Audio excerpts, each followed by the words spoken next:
Mahigit 300 beses nakuhanan ng video ang isang motoristang dumaraan ng EDSA busway. Kabilang siya sa mga nasa pool ng NCAP at makikita yan sa May Huli Ka website ng MMDA. Nasa frontline ng balitang yan si Gerard de la Peña. Nag-aalala ba kayo kung may nagawa pala kayong traffic violation? Para mas madaling malaman kung may huli ba kayo o wala, muling binuhay ng MMDA ang mayhulika.mmda.gov.ph. Kailangang ilagay ang plate o conduction number, pati na ang motor vehicle file number. Saka may kita kung nasa pool ka ba sa NCAP. Nakalagay rin sa website kung paano magbabayad ng multa at kung paano aapela. Simula nang ibalik ang NCAP, nasa 10,000 na ang nahuli.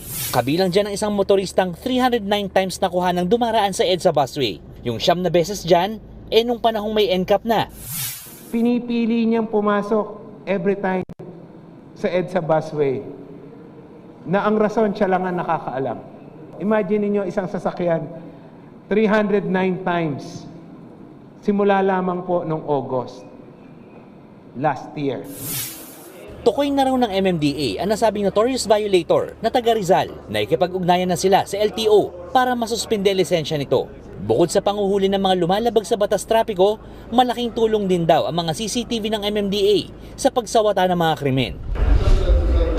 Mismong si PNP Chief Police General Nicolas Torre III ang sumubok kung saan nakaresponde ang pulis sa loob lang ng 5 minuto. Sa mga susunod na buwan, madadagdagan pa ng features ang May Huli Ka website ng MMDA, kabilang ang pagpapakita ng CCTV footage na basehan sa pagpataw ng violation. Tinatrabaho na rin ang pagkakaroon ng real-time text and email notification para mas mabilis malaman kung may paglabag.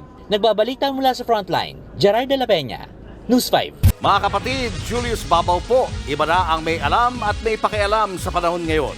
Para sa frontline ng mga balita, mag-follow at mag-subscribe sa social media pages ng News 5.